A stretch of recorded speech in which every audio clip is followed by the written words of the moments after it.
केंद्रीय मंत्रिमंडल ने कोविड टीकाकरण को लेकर किया महत्वपूर्ण फैसला। 1 मार्च से 60 साल से अधिक उम्र के और 45 साल से ज्यादा उम्र वाले अन्य बीमारी से पीड़ित लोगों को लगेगा कोविड का टीका। आत्मनिर्भर भारत के लिए सरकार ने तय किया आईटी सेक्टर के लिए प्रोडक्शन लिंक इंसेंटिव। राष्ट्रपति रामनाथ कोविंद ने अहमदाबाद में किया दुनिया के सबसे बड़े क्रिकेट स्टेडियम का उद्घाटन। गृह मंत्री अमित शाह ने की मोटेरा स्टेडियम का नाम बदलकर नरेंद्र मोदी स्टेडियम करने की घोषणा।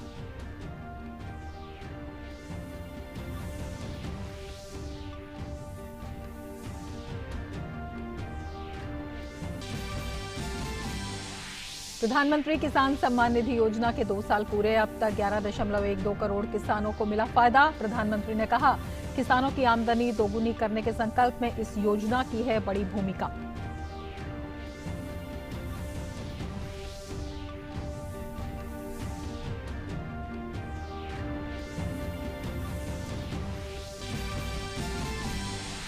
केरल में कांग्रेस नेता राहुल गांधी के बयान पर भाजपा का चौतरफा हमला। प्रकाश जावड़ेकर ने कहा, राहुल गांधी का शौक है लोगों का अपमान करना। स्मृति ईरानी ने राहुल गांधी की सियासत को बताया राज्यों के बीच फूट डालने वाली राजनीति। जम्मू कश्मीर के अनंतनाग में सुरक्षा बलों को मिली बड़ी कामयाबी। जैश के 2 आतंकवादी ढेर, सर्च ऑपरेशन जारी।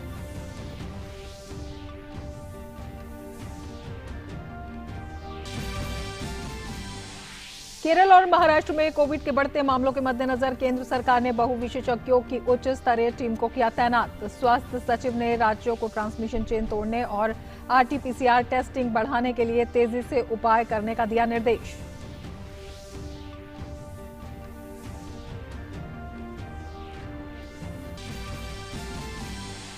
अहमदाबाद के नरेंद्र मोदी स्टेडियम में भारत और इंग्लैंड के बीच खेले जा रहे तीसरे टेस्ट मैच के पहले सत्र के खेल में इंग्लैंड ने खोए शुरुआती विकेट। भारतीय तेज गेंदबाज ईशांत शर्मा खेल रहे हैं भारत के लिए अपना 100वां टेस्ट मैच।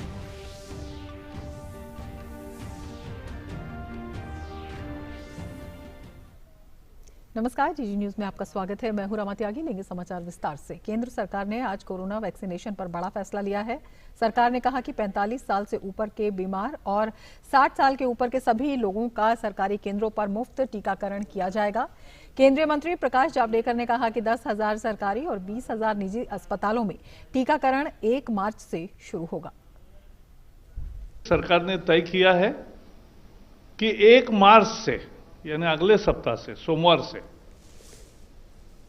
60 से ज्यादा उम्र जिनकी है और ऐसी संख्या 10 करोड़ से भी ज्यादा है,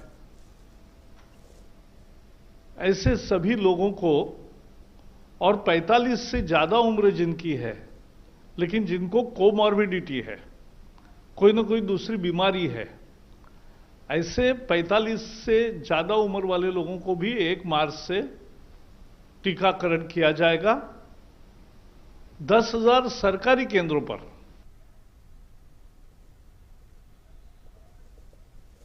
केंद्रीय मंत्री ने कहा कि सरकारी अस्पतालों में टीका मुफ्त लगेगा और प्राइवेट में वैक्सीन लेने वालों को कुछ शुल्क देना होगा। वो शुल्क कितना होगा, स्वास्थ्य विभाग 2-3 दिन में उसके बारे में घोषणा करेगा। अभी सभी संबंधित उत्पादकों, अस्पतालों से चर्चा की जाएगी। सरकारी हॉस्पिटल में मुफ्त लगेगा सरकारी केंद्रों पर, और प्राइवेट में जो लेंगे उनको अर्थात उसका शुल्क देना पड़ेगा। और वो शुल्क कितना होगा, कितनी फीस होगी, तो स्वास्थ्य विभाग 2-3 दिन में उसके बारे में घोषणा करेगा। केंद्रीय मंत्री प्रकाश जावड़ेकर ने कहा कि पुडुचेरी में सीएम नारायणसामी के इस्तीफे के बाद किसी ने सरकार बनाने का दावा नहीं किया, इसीलिए राज्यपाल ने आर्टिकल 239 के तहत विधानसभा भंग करने की सिफारिश की, जिसे कैबिनेट ने मंजूरी दी और अब राष्ट्रपति की मंजूरी के बाद वहां की विधानसभा भंग होगी। पुडुचेरी में जैसा आपको पता है कि वहां सत्तारूढ़ दल के कुछ विधायक पार्टी से बाहर आए तो वहां के मुख्यमंत्री नारायणसामी ने इस्तीफा दिया और किसी ने सरकार स्थापना का दावा भी नहीं किया। इसलिए राज्यपाल महोदय ने article 239 read with section 51 of UT act, union territories act, उन्होंने असेंबली के सस्पेंशन का सिफारिश की। आज इस सिफारिश को कैबिनेट ने मंजूरी दी और अब राष्ट्रपति की मंजूरी के बाद वहां की असेंबली डिसॉल्व होगी। केंद्रीय मंत्री रविशंकर प्रसाद ने कहा कि लैपटॉप और आईपैड बनाने वाली दुनिया की शीर्ष 5 कंपनियों को हम भारत में लाना चाहते हैं। इसके साथ हम भारतीय कंपनियों को भी शामिल करेंगे। आने वाले 5 सालों में हमारा लक्ष्य 3,26,000 करोड़ रुपए का उत्पादन करना होगा। 2,45,000 करोड़ रुपए का निर्यात होगा। Laptop, tablets, all in one PC and servers में प्रोडक्शन लिंक इंसेंटिव की एक योजना लेकर के हम आए हैं। अब आज की स्कीम क्या है, ये थोड़ा मैं आपको बताना चाहता हूं। देश में जो आपके टोटल खपत है 30,000 करोड़ रुपए का लैपटॉप और 3,000 करोड़ रुपए का ये टैबलेट्स। तो आज की जो हमारी स्कीम है, इसमें हम इनको पूरा अट्रैक्ट करना चाहते हैं और अट्रैक्ट करके यहां मैन्युफैक्चरिंग शुरू हो, ये हमारी पूरी कोशिश होगी।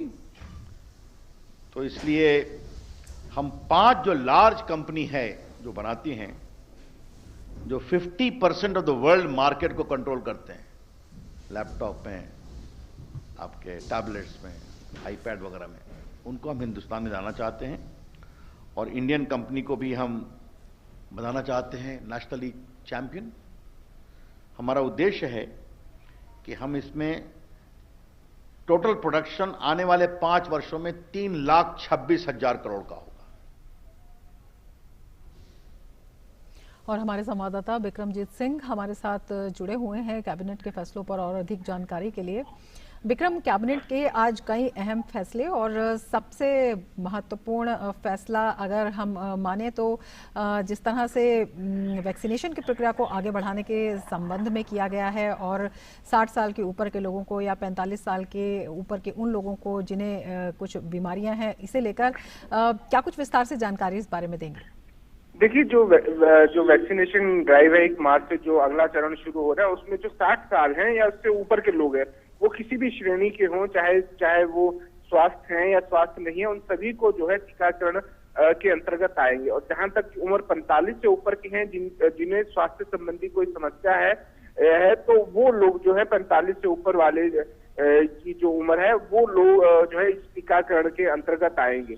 10,000 से ज्यादा के जो स्वास्थ्य केंद्रों पे हैं, सरकारी स्वास्थ्य केंद्र हैं, उन पर ये टीकाकरण की जो व्यवस्था है वो उपलब्ध रहेगी और मुफ्त में जो है वहां पर सरकारी केंद्रों में टीकाकरण किया जाएगा। लेकिन इसके साथ साथ जो इस बार पिछले टीकाकरण के मुकाबले इस बार जो नई चीज होने जा रही है, वो होने जा रही है कि जो प्राइवेट केंद्र होंगे, वहां पर टीकाकरण का शुल्क देना होगा, यानी कि वहां पर पैसे देने होंगे। यानी जो लोग जो है सरकारी केंद्रों में नहीं जाना चाहते हैं, प्राइवेट में जाना चाहते हैं, उनके लिए जो है शुल्क देना होगा। लेकिन इसके क्या मापदंड होंगे, कितना शुल्क लगेगा, इसको अगले 2-3 दिन में जो है तय किया जाएगा और इसके संबंधी जो मंत्रालय है, स्वास्थ्य मंत्रालय है, वो इसके बारे में जानकारी देगा। लेकिन जहां तक बात करें ड्राइव की, तो साफ तौर पर कहा गया है कि जो है 1 करोड़ से ज्यादा लोगों को जो है अब तक जो है वैक्सीन दिया गया है। सबसे तेजी से चलने वाला विश्व में ये ड्राइव है। तो कहीं ना कहीं पर जिस प्रकार से इतनी तेजी से ये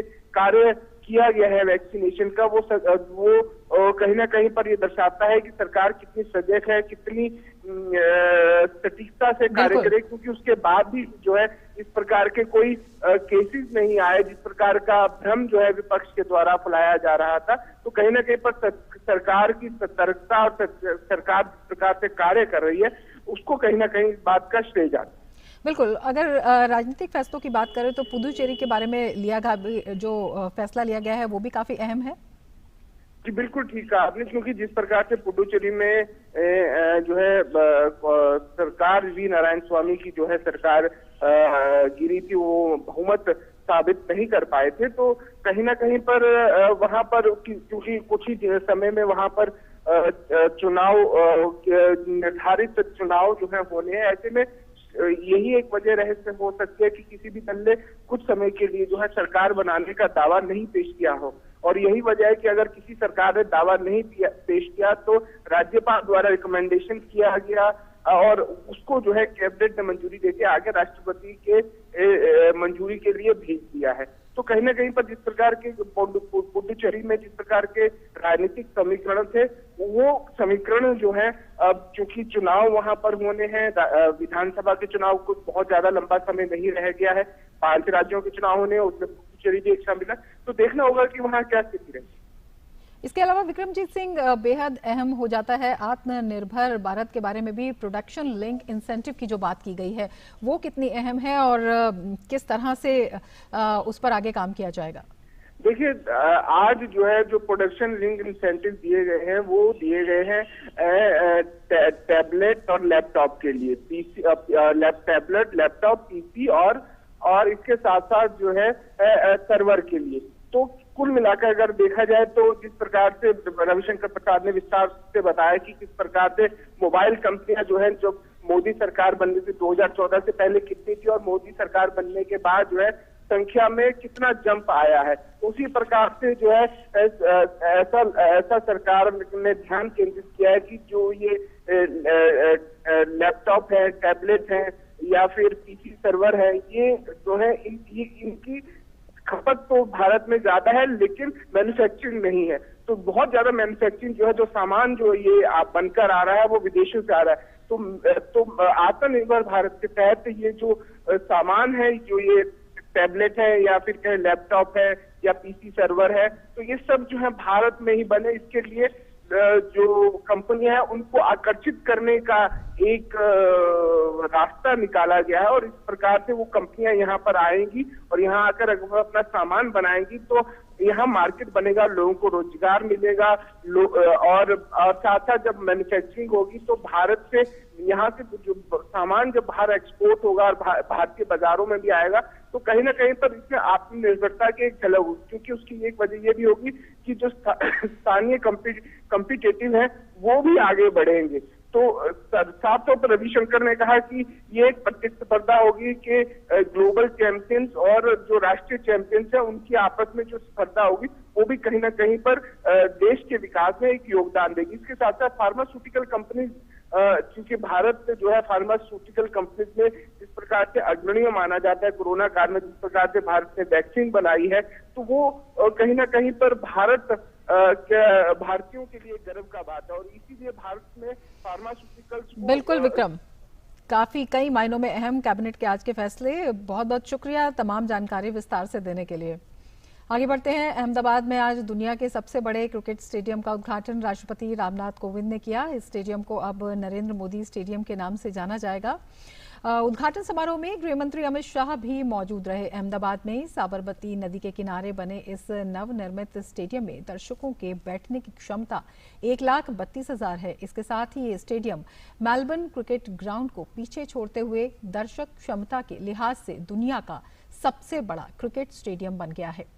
इस मौके पर सरदार पटेल स्पोर्ट्स एन्क्लेव का भी आज भूमि पूजन किया गया। इस बेहद खास मौके पर राष्ट्रपति ने खुशी जताई और कहा कि आज का दिन खेल जगत के लिए स्वर्णिम दिन है।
आज हम सभी देशवासियों के लिए गर्व की बात है कि 1,32,000 दर्शकों की क्षमता के साथ मोटेरा का ये स्टेडियम आज विश्व का सबसे बड़ा क्रिकेट स्टेडियम बन गया।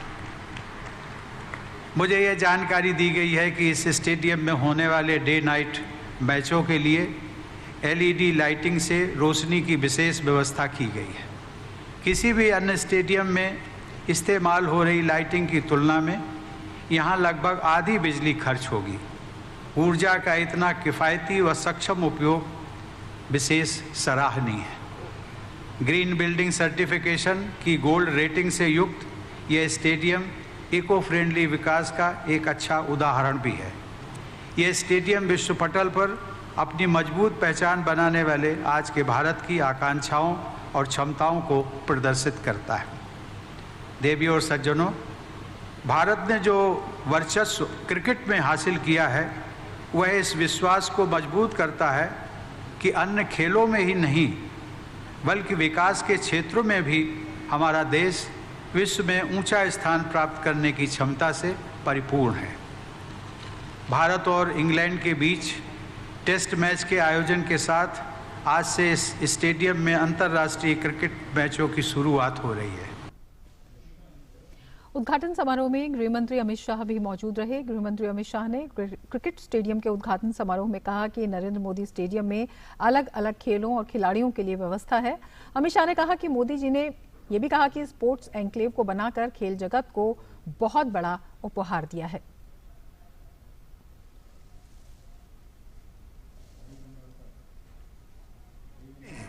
अगर बच्चा खेलेगा नहीं तो हारेगा कैसे? वो हार को हजम नहीं कर पाएगा। जीतने का जज्बा कैसे खड़ा होगा? जीतने का जुनून कैसे खड़ा होगा? और ये संस्कार जो बच्चे में रह जाते हैं वो उसको एक अच्छा मनुष्य बनते हुए रोकते हैं। हम 650 स्कूलों को, 600 से ज्यादा स्कूलों को, लगभग 650 स्कूलों को इस नरेंद्र मोदी स्टेडियम के साथ जोड़ने वाले हैं। 34 बसें उनको लाने ले जाने का काम करेगी। इनके सारे पीटी के पीरियड एक साथ कर सप्ताह में एक दिन बच्चा यहाँ आएगा, पूरा दिन खेलेगा, खाना भी यहाँ खाएगा और शाम को सुरक्षित अपने घर पर पहुंच जाएगा। नरेंद्र मोदी स्टेडियम और सरदार वल्लभ भाई पटेल स्पोर्ट्स एन्क्लेव के साथ नारायणपुरा में एक स्पोर्ट्स कॉम्प्लेक्स भी बनवाया जाएगा। ये तीनों मिलकर किसी भी अंतर्राष्ट्रीय प्रतियोगिता का आयोजन कर सकते हैं। नए स्पोर्ट्स कॉम्प्लेक्स में एक हॉकी स्टेडियम भी होगा जिसका नाम हॉकी के जादूगर ध्यानचंद के नाम पर होगा। खेल मंत्री किरेन रिजिजू ने स्पोर्ट्स कॉम्प्लेक्स को 21वीं सदी का सबसे बड़ा फ्यूचर रेडी कॉम्प्लेक्स बताया। भारत के प्रधानमंत्री जब देश को गाइड करके आगे ले जा रहे हैं तो ऐसा काम मुमकिन होता है।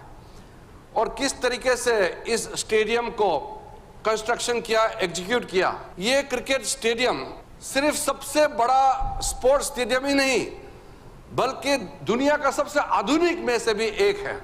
सारा फैसिलिटीज जिस तरीके से यहाँ व्यवस्था किया है वो हर किसी प्लेयर, हर कोई खेल प्रेमी जब यहाँ आएंगे तो उसको पता चलेगा कि ये 21st सेंचुरी का सबसे मॉडर्न स्टेडियम में से भी एक है। केंद्र ने उन राज्यों और केंद्र शासित प्रदेशों में उच्च स्तरीय टीमों की नियुक्ति की है जहां पर कोविड-19 मामलों में वृद्धि देखी जा रही है। टीमों को महाराष्ट्र, केरल, छत्तीसगढ़, MP, गुजरात, पंजाब, कर्नाटक, तमिलनाडु, पश्चिम बंगाल और जम्मू और कश्मीर में भेजा गया है। इन टीमों को कोविड-19 के प्रबंधन के लिए सार्वजनिक स्वास्थ्य उपायों में उनका समर्थन करने और महामारी से प्रभावी ढंग से निपटने के लिए भेजा गया है। 3 सदस्यीय टीम का नेतृत्व स्वास्थ्य मंत्रालय के संयुक्त सचिव के स्तर के अधिकारी कर रहे हैं। ये टीमें राज्य और केंद्र शासित प्रदेशों में कोविड-19 के मामलों में वृद्धि के कारणों का पता लगाने के साथ ही वहां के प्रशासन के साथ काम करेंगी। ये टीम कोविड-19 की चेन को रोकने के लिए राज्यों और केंद्र शासित प्रदेशों के प्रशासन के साथ मिलकर काम करेंगी।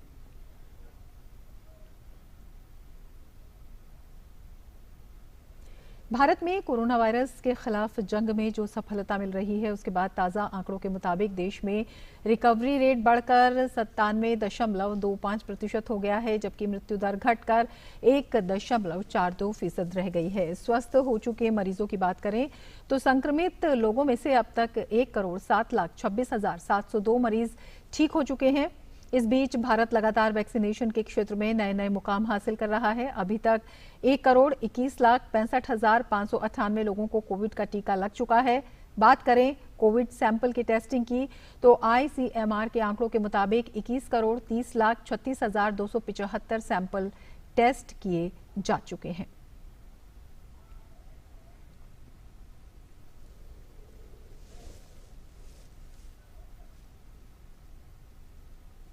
और महाराष्ट्र में पिछले 24 घंटों में 6,218 कोरोना के नए मामले सामने आए हैं, जबकि संक्रमण के चलते 51 लोगों की मौत हो गई है। कोरोना के बढ़ते कहर को देखते हुए यहां कई जिलों में स्थानीय स्तर पर प्रतिबंध लगाए गए हैं। बुल्ढाना जिले के 13 नगर परिषद क्षेत्रों में प्रतिबंध लागू हैं। वहीं जालना जिले में 10वीं और 12वीं कक्षाओं को छोड़कर स्कूल, छात्रावास, साप्ताहिक बाजार, निजी स्कूल और कोचिंग कक्षाएं बंद रहेंगी। अमरावती शहर में भी एक सप्ताह का लॉकडाउन लगा है। लॉकडाउन के दौरान केवल आवश्यक वस्तुओं की दुकानों को खोलने की अनुमति दी गई है। औरंगाबाद शहर में रात 11 बजे से सुबह 6 बजे तक का कर्फ्यू लगा दिया गया है। आवश्यक सेवाओं और उद्योगों को इस कर्फ्यू से छूट दी गई है।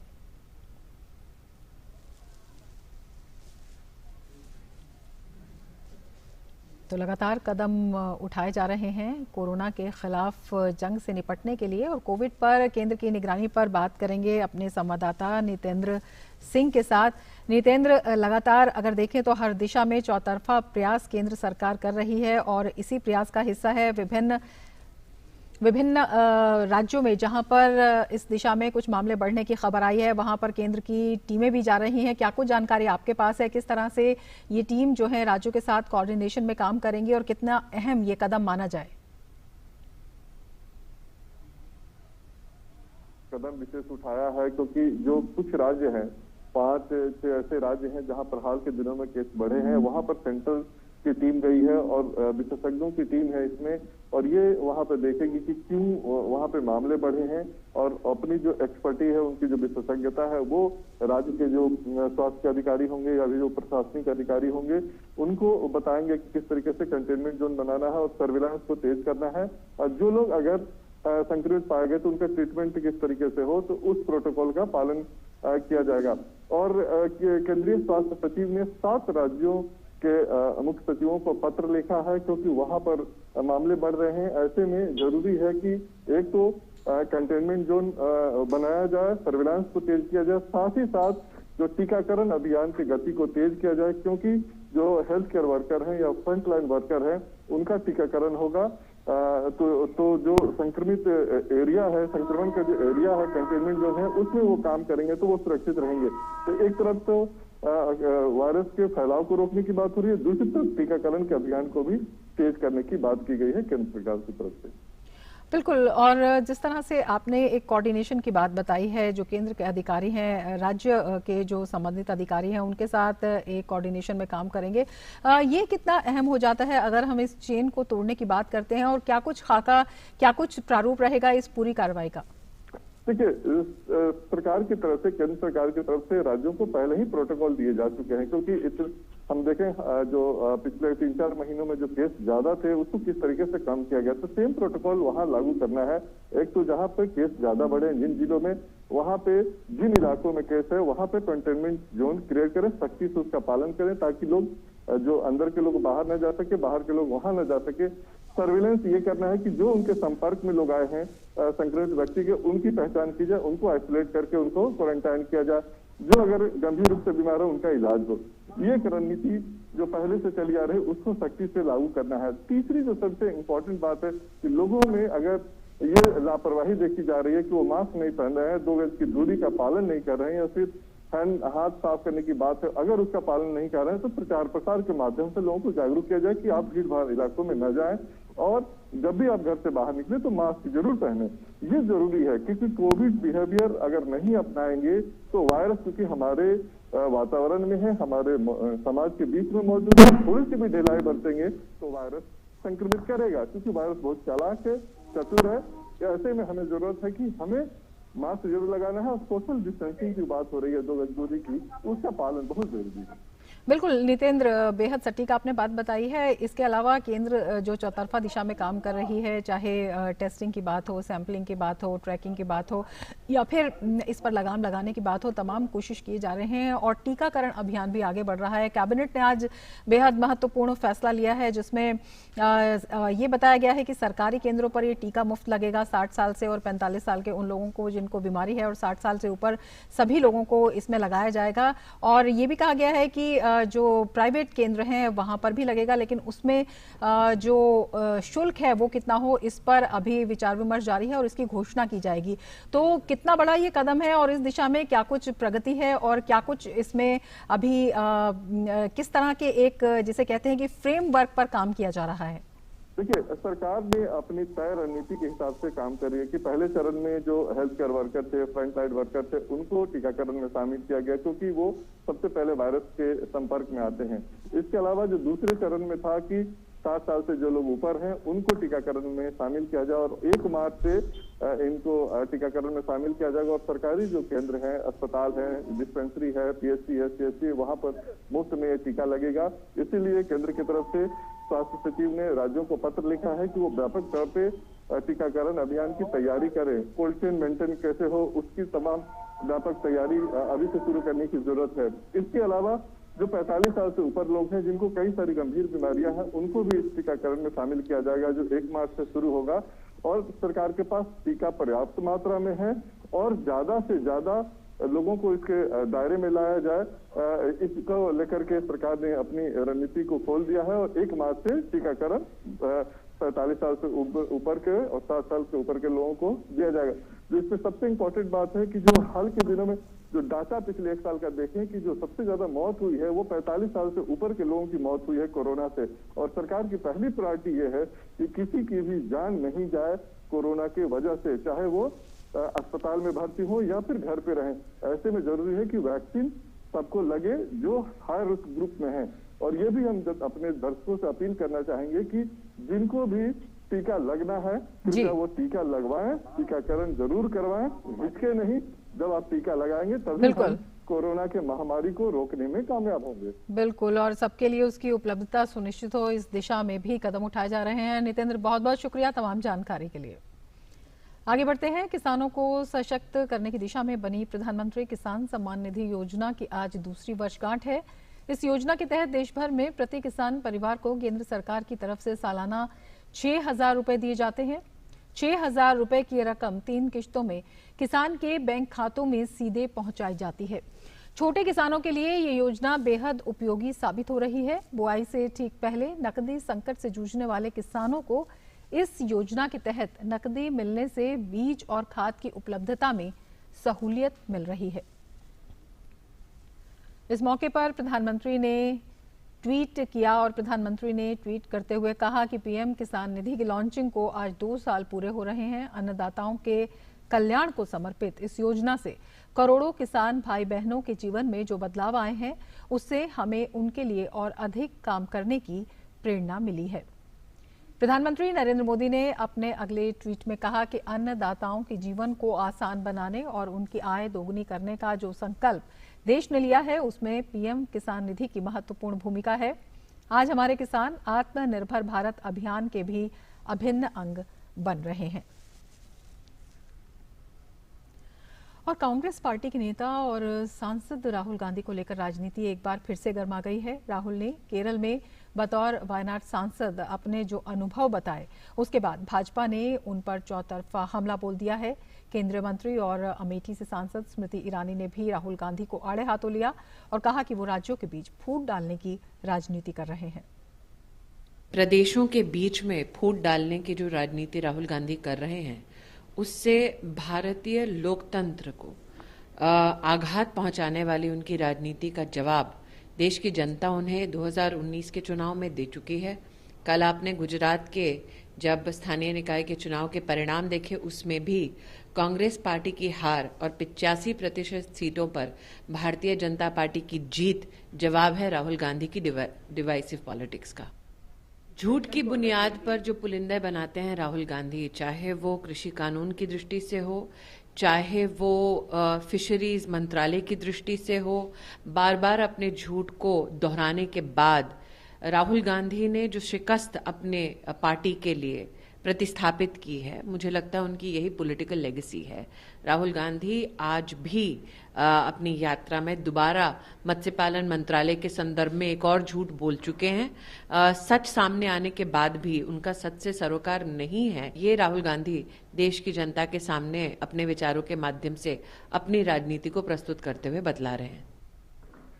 केंद्रीय मंत्री मुख्तार अब्बास नकवी ने भी राहुल गांधी के बयान की आलोचना की है। पप्पू पॉलिटिकल पाखंड की पिलपिली प्रयोगशाला बन जाए तो वो इसी तरह का कि साउथ में रिफ्रेशमेंट और नॉर्थ में एक्सपेरिमेंट। दरअसल जो एक परिवार के घोंसले में सिमटी हुई पार्टी है, परिवार के घोंसले में सिमटी हुई पार्टी और पप्पू के चोचलों में लिपटा हुआ पूरा नेतृत्व, तो यही कांग्रेस पार्टी के संकट का कंटक बना हुआ है। साउथ में जाएंगे तो कहेंगे कि हम तो यहाँ रिफ्रेश हो रहे हैं, रिफ्रेशमेंट के लिए आए हैं। नॉर्थ में जाएंगे कहेंगे हम एक्सपेरिमेंट के लिए आए हैं। तो अब ये एक्सपेरिमेंट और रिफ्रेशमेंट वाला जो है पॉलिटिकल पाखंड बंद होना चाहिए और इसका कोई बहुत ज़्यादा लोग संज्ञान भी नहीं लेते। जनता सब कुछ जानती है, जनता सब कुछ पहचानती है और जनता उसी के साथ होती है जो कि लोगों के सरोकार के प्रति समर्पित है और मोदी जी समर्पित हैं। वहीं केंद्रीय मंत्री प्रकाश जावड़ेकर ने कहा कि कांग्रेस नेता इस तरह का बयान देकर देशवासियों का अपमान कर रहे हैं। एक ट्वीट में जावड़ेकर ने कहा कि राहुल गांधी उत्तर दक्षिण के बीच विभाजन कराना चाहते हैं। भारतीयों का अपमान करना राहुल गांधी का पसंदीदा विषय है। जावड़ेकर ने कहा कि राहुल गांधी सतही तरीके से सोचते हैं, भारतीय नहीं।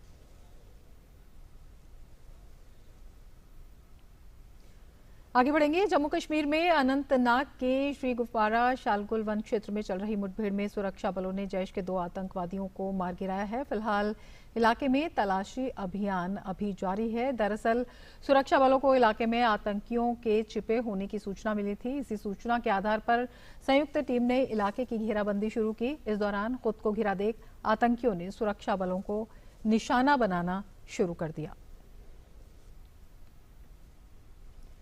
सिविल सेवा परीक्षा प्रारंभिक परीक्षा अक्टूबर 2020 में कोविड-19 महामारी के चलते सम्मिलित होने से वंचित रह गए उम्मीदवारों को वर्ष 2021 में की अतिरिक्त अवसर दिए जाने की मांग वाली याचिका को सुप्रीम कोर्ट ने खारिज कर दिया है। सुप्रीम कोर्ट ने ओवर एज होने वाले प्रत्याशियों को भी राहत नहीं दी और ऐसे प्रत्याशियों को अतिरिक्त मौका देने से इनकार कर दिया। कुछ उम्मीदवारों ने सुप्रीम कोर्ट में याचिका दायर कर उन्हें वर्ष 2021 की परीक्षा के लिए अतिरिक्त अवसर देने का अनुरोध किया था।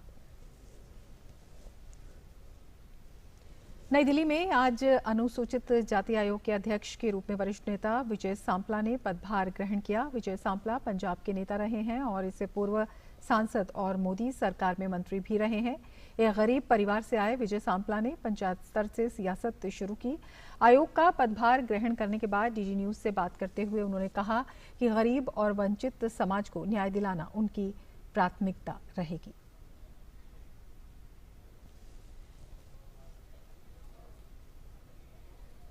विजय सांपला जी ने अनुसूचित जाति आयोग के अध्यक्ष के रूप में कार्यभार ग्रहण किया है। सीधे उनसे बात करते हैं।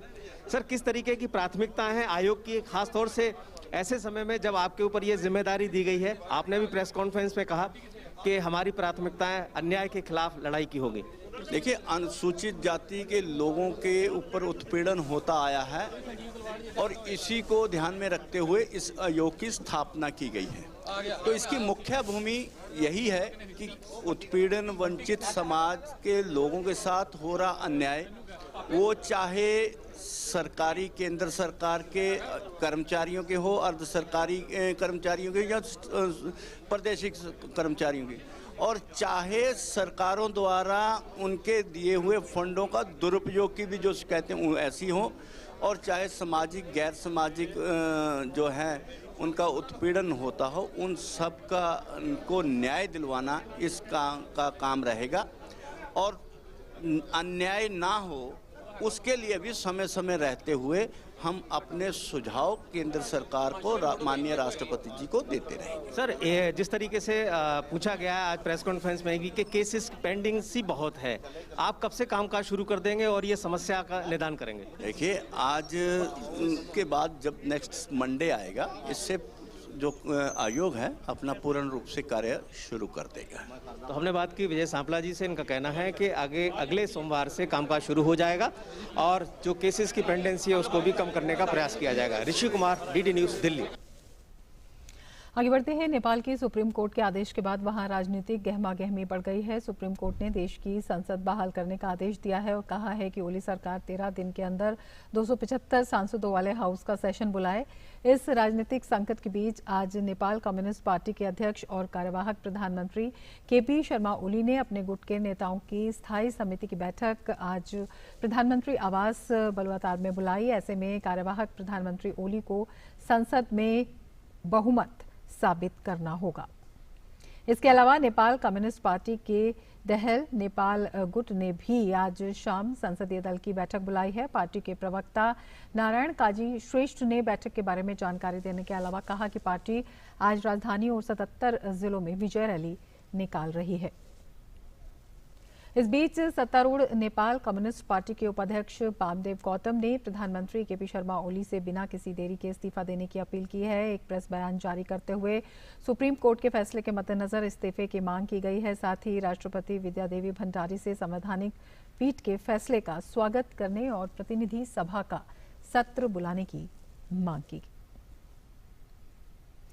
फ्रांस के राष्ट्रपति इमैनुअल मैक्रों ने कहा है कि संयुक्त राष्ट्र सुरक्षा परिषद को जलवायु परिवर्तन के खिलाफ जारी प्रयासों के लिए जलवायु सुरक्षा के लिए एक विशेष दूत नियुक्त करने पर विचार करना चाहिए। 15 सदस्यीय सुरक्षा परिषद की अंतर्राष्ट्रीय शांति और सुरक्षा के जलवायु संबंधी खतरे पर आयोजित वर्चुअल बैठक के दौरान इमैनुअल मैक्रों ने कहा कि जलवायु परिवर्तन और पर्यावरण सुरक्षा के खिलाफ संघर्ष को पूरी तरह से सुरक्षा का मुद्दा उन्होंने बताया। पेरू में मूसलाधार बारिश के बाद आई बाढ़ से 15,000 से अधिक लोगों को विस्थापित करना पड़ा है। बाढ़ के कारण 1500 घरों को नुकसान पहुंचा है। अधिकारियों ने कहा कि मूसलाधार बारिश के कारण नदियों का जलस्तर काफी बढ़ गया है, जिससे क्षेत्रों को काफी नुकसान पहुंचा है। बाढ़ से प्रभावित लोगों को बिजली के संकट का भी सामना करना पड़ा है। पेरू की वायुसेना बाढ़ से प्रभावित लोगों को मदद पहुंचा रही है। भारत और इंग्लैंड के बीच खेली जा रही टेस्ट श्रृंखला का तीसरा डे नाइट मैच आज अहमदाबाद के नरेंद्र मोदी स्टेडियम में खेला जा रहा है। ताज़ा समाचार मिलने तक इंग्लैंड ने 4 विकेट के नुकसान पर 81 रन बना लिए हैं। अपना 100वां टेस्ट खेल रहे ईशांत शर्मा ने डोम सिब्री को आउट किया, जबकि वापसी कर रहे जॉनी बेयरस्टो को अक्षर पटेल ने 0 पर आउट किया। इससे पहले इंग्लैंड के कप्तान जो रूट ने टॉस जीतकर पहले बल्लेबाजी का फैसला किया। इंग्लैंड टीम ने आज 4 बदलाव किए। तेज गेंदबाज James Anderson, Jofra Archer, wicketkeeper बल्लेबाज जॉनी बेयरस्टो और जैक क्राउले को टीम में शामिल किया गया। वहीं भारतीय टीम में भी 2 बदलाव किए गए हैं। मोहम्मद सिराज की जगह बुमराह, जबकि कुलदीप यादव के स्थान पर वाशिंगटन सुंदर को टीम में जगह मिली है। गौरतलब है कि 4 मैचों की श्रृंखला में दोनों टीमें 1-1 की बराबरी पर हैं।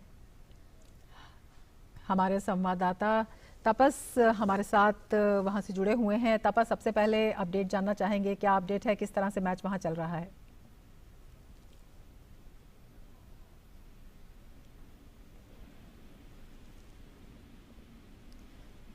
तपस, आप अगर हमारी आवाज सुन पा रहे हैं तो क्या ताजा जानकारी आपके पास है?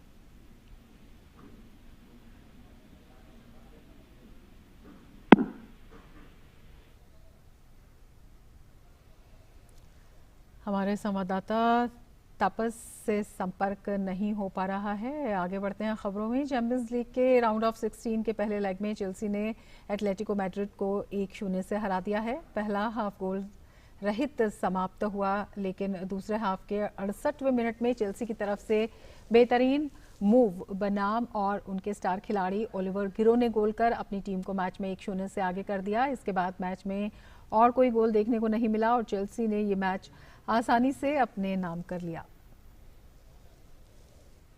एक अन्य मैच में जर्मन दिग्गज क्लब बायर्न म्यूनिख ने लाजियो को एक तरफा मुकाबले में 4-1 से हरा दिया। बायर्न ने आक्रामक रुख अपनाते हुए पहले हाफ में 3 गोल दागे, जिसमें लेवेंडोस्की ने खेल के 90 ही मिनट में अपना पहला गोल कर अपनी टीम के इरादे जाहिर कर दिए। बायर्न की तरफ से दूसरा गोल जमाल मुसीना ने किया। वहीं तीसरा गोल खेल के 42वें मिनट में लेरॉय दाग्ने में सफल रहे। दूसरे हाफ की समाप्ति के 2 मिनट बाद लाजियो के फ्रांसिस्को एसेरबी ने गलती से गेंद अपने ही गोल पोस्ट में डाल दी और स्कोर एटलेटिको के पक्ष में हो गया। लाजियो की तरफ से जोकिम कोरिया ने एकमात्र वे स्कोरर रहे। गोल्फ के जाने माने खिलाड़ी टाइगर वुड्स मंगलवार सुबह लॉस एंजलिस में एक सड़क दुर्घटना में घायल हो गए। उसके बाद उन्हें पास ही के एक अस्पताल में भर्ती किया गया। फिलहाल वे उसी अस्पताल में हैं और इलाज करा रहे हैं। एक्सीडेंट से वुड्स के पैर में अलग अलग जगह पर चोट लगी, जिसके बाद उनकी सर्जरी की गई। वुड्स की गाड़ी की स्पीड काफ़ी ज़्यादा थी, तभी चलाने के दौरान उनकी कार बीच के डिवाइडर से टकरा गई और उन्होंने कार से नियंत्रण खो दिया।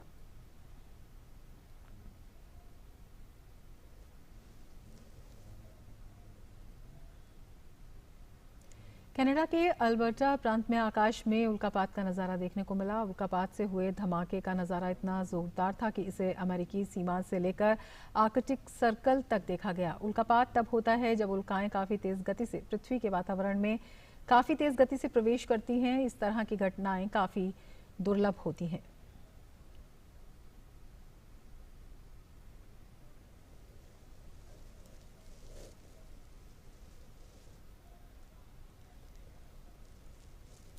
अमेरिका के उत्तरी डकोटा में ऑरोरा बोरेलिस, जिसे नॉर्दर्न लाइट्स भी कहा जाता है, उसका बेहद खूबसूरत नज़ारा देखने को मिला। ये पृथ्वी के वायुमंडल में एक मल्टी कलर लाइट शो होता है जो पृथ्वी के वायुमंडल में गैस के कणों की टक्कर के कारण बनता है। इसी नज़ारे का वीडियो सोशल मीडिया पर शेयर किया गया है।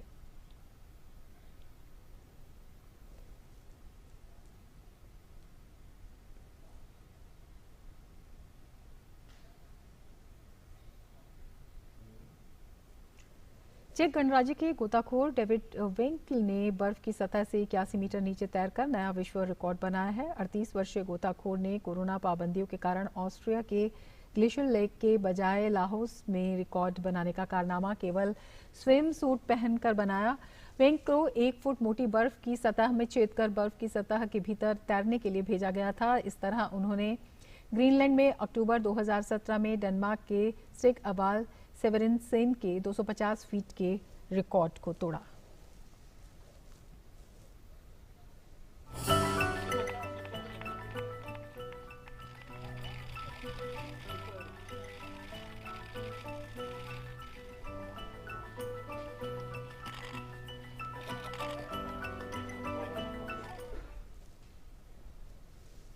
एशियाई विकास बैंक बांग्लादेश को कोरोना टीकों की खरीद के लिए $94 करोड़ की मदद करने पर विचार कर रहा है। बांग्लादेश की प्रधानमंत्री शेख हसीना के साथ एडीबी के कंट्री डायरेक्टर मनमोहन प्रकाश की ढाका में कल हुई बैठक में कोविड प्रबंधन पर चर्चा हुई। मनमोहन प्रकाश ने देश में अर्थव्यवस्था के पटरी पर लौटने की प्रशंसा करते हुए कहा कि 3 एशियाई देशों में से बांग्लादेश ऐसा एक देश है जिसने कोरोना टीकाकरण कार्यक्रम को सफलतापूर्वक चलाया है।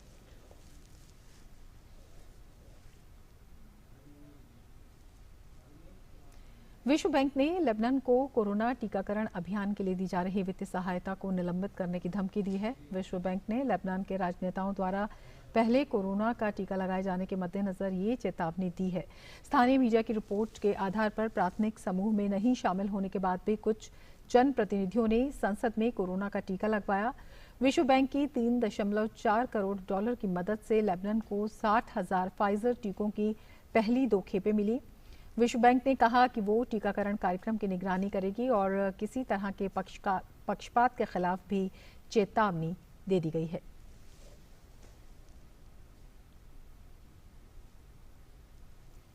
नीदरलैंड में कोरोना प्रतिबंधों में ढील दी जा रही है। सरकार ने स्कूलों और हेयर ड्रेसेस की दुकानों को फिर से खोलने की अनुमति दी है। नीदरलैंड्स के प्रधानमंत्री ने कहा कि प्राथमिक स्कूलों में छात्रों के आने का स्वागत करेंगे, लेकिन कोरोना संक्रमण में फिर से बढ़ोतरी हुई तो कोरोना प्रतिबंधों को फिर से सख्त किया जाएगा।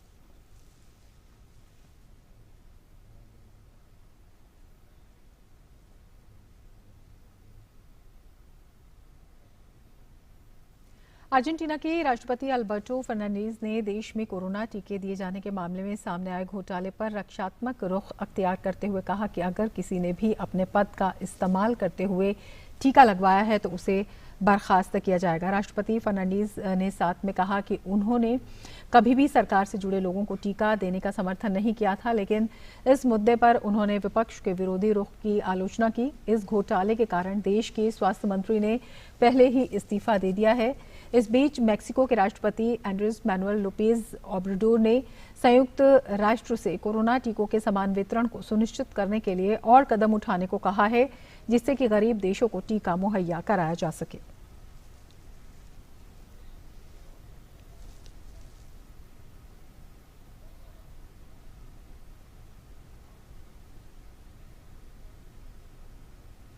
भारत और इंग्लैंड के बीच खेली जा रही टेस्ट श्रृंखला का तीसरा डे नाइट मैच आज अहमदाबाद के नरेंद्र मोदी स्टेडियम में खेला जा रहा है। ताजा समाचार मिलने तक इंग्लैंड ने 4 विकेट के नुकसान पर 81 रन बना लिए थे। अपना 100वां टेस्ट खेल रहे ईशांत शर्मा ने डोम सिब्ली को आउट किया, जबकि वापसी कर रहे जॉनी बेयरस्टो को अक्षर पटेल ने 0 पर आउट किया। इससे पहले इंग्लैंड के कप्तान जो रूट ने टॉस जीतकर पहले बल्लेबाजी का फैसला किया। इंग्लैंड टीम में आज 4 बदलाव किए गए।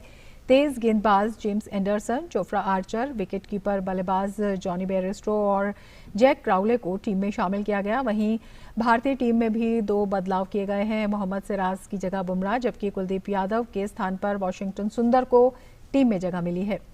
गौरतलब है कि 4 मैचों की श्रृंखला में दोनों टीमें 1-1 की बराबरी पर हैं। और हमारे संवाददाता नारायण हमारे साथ इस वक्त जानकारी पर जुड़े हुए हैं। जी नारायण, सबसे पहले आपसे लेटेस्ट स्कोर जानना चाहेंगे, किस तरह से चल रहा है मैच? अगर बात करें इस टेस्ट मैच की तो बहुत ही खराब शुरुआत हुई थी इंग्लैंड की। उन्होंने शुरू में ही 2 विकेट गंवा दिए थे। 27 रन पे उनके 2 विकेट गिर गए थे। डोमिनिक सिबले थे जो पहले बैट्समैन, जिनका विकेट ईशांत शर्मा को मिला। उसके बाद जॉनी बेयरस्टो को अक्षर पटेल ने पवेलियन वापस पहुंचाया। उसके बाद जैक क्राउले ने एक बेहतरीन पारी खेली 53 रन की। उसके बाद लग रहा था कि इंग्लैंड को उन्होंने कुछ मैच में वापस लाने में सफलता दिलाई और इंग्लैंड ने 74 रन बना लिए थे बिना नुकसान के। लेकिन उसके बाद जो भारत को अहम विकेट दिलाया वो दिलाया अश्विन ने, जो कप्तान जो रूट, जिन्होंने इंग्लैंड को पहले मैच जिताने में, जो पहला टेस्ट मैच था इस सीरीज को, उसको जिताने में अहम भूमिका निभाई थी। उसमें शतक मारा था। वो 17 रन के स्कोर पर उनको जो रूट ने आउट किया। और उसके बाद जैक क्राउले, जिन्होंने 53 रन बनाए, अक्षर पटेल का दूसरा शिकार बने। इस तरह से फिर से इंग्लैंड की पारी एक बार डगमगा गई है और लग रहा है कि जिस तरह से मैच आगे जाएगा और शाम जैसे बढ़ती जाएगी, जो पिंक बॉल है वो ज्यादा घूमेगा और कहीं ना कहीं जो इंग्लैंड के बल्लेबाज हैं उनको बैटिंग में और परेशानी आएगी, क्योंकि बॉल होता है वो उसमें ज्यादा चमक होती है, ज्यादा शाइन होता है। और जैसे जैसे शाम का समय आता है तो बॉल जो ज्यादा स्विंग करती है और बल्लेबाजों को परेशानी होती है। और वही दिखा यहाँ, जैसे जैसे गेम आगे बड़ा बॉल जिस तरह से उसको पिच का असिस्ट मिल रहा है तो विकेट गिरे इंग्लैंड की। और इंग्लैंड को अगर यहाँ पर आईसीसी टेस्ट चैंपियनशिप में अपने आप को बरकरार रखना है तो एक वापसी करनी होगी मैच में और एक अच्छी उनको एक दोनों एक अच्छी पार्टनरशिप की जरूरत यहाँ पर। बिल्कुल नारायण, और इसी के तहत जो जानकारी मिली है उसके मुताबिक इंग्लैंड की टीम ने 4 और भारतीय टीम में भी 2 अहम बदलाव किए गए हैं। इस बारे में क्या जानकारी है और किस तरह के ये बदलाव हैं? अगर बदलाव की बात करें तो जो इंग्लैंड की टीम है उनके जो वापस आने वाले प्लेयर थे उसमें जोफ्रा आर्चर थे जो कि तेज गेंदबाज हैं, साथ में जो जेम्स एंडरसन वो उनको भी टीम में वापस लाया गया और जॉनी बेयरस्टो भी टीम में वापस आएंगे। तो क्योंकि उन्होंने पिछले मैच में कुछ जेम्स एंडरसन और जॉनी बेयरस्टो को और जोफ्रा आर्चर जो एक उनको इंजरी थी वो अब इंजरी से ठीक होकर वापस आए हैं।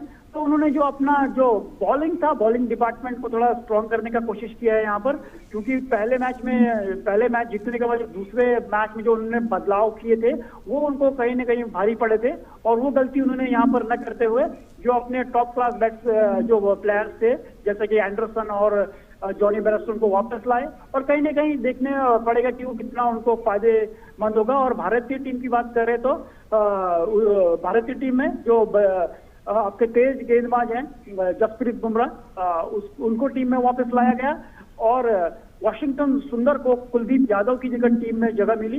तो कहीं ना कहीं जो बैटिंग कंडीशंस हैं पिच की, उसको देखते हुए जो तेज गेंदबाज है उनको एसेस मिलेगा। जसप्रीत बुमराह को लाया गया है यहाँ पर, और कहीं ना कहीं देखना पड़ेगा कि किस तरह का प्रदर्शन वो करते हैं। हालांकि अभी तक बुमराह को विकेट नहीं मिला है।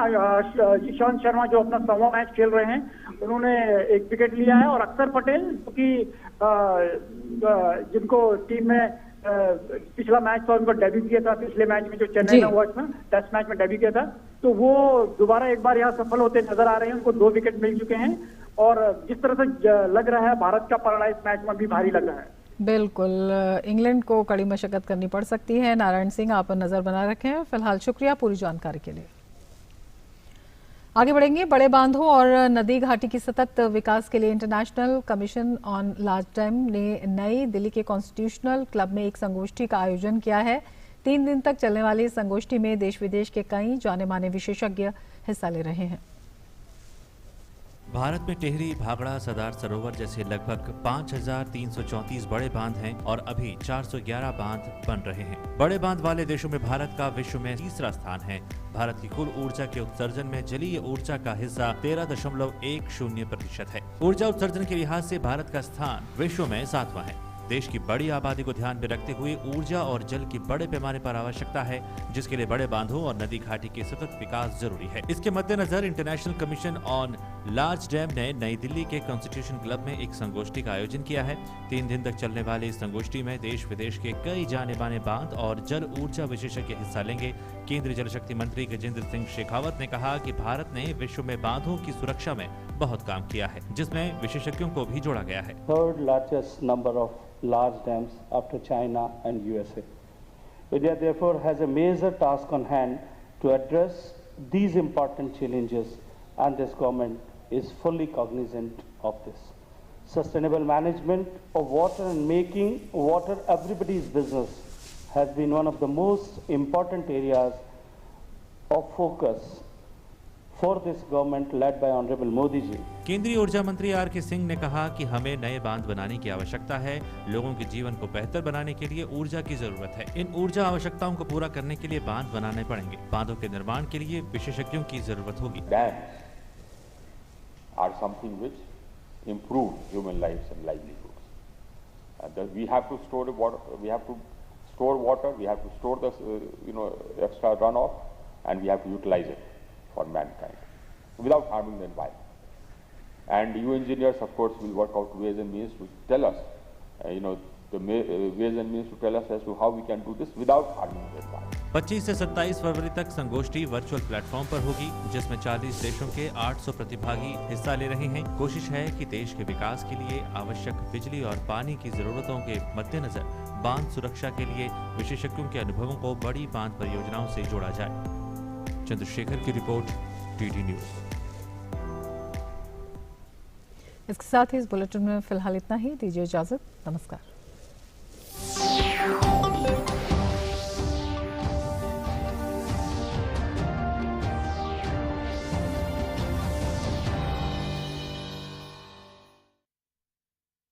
Your window to rising India.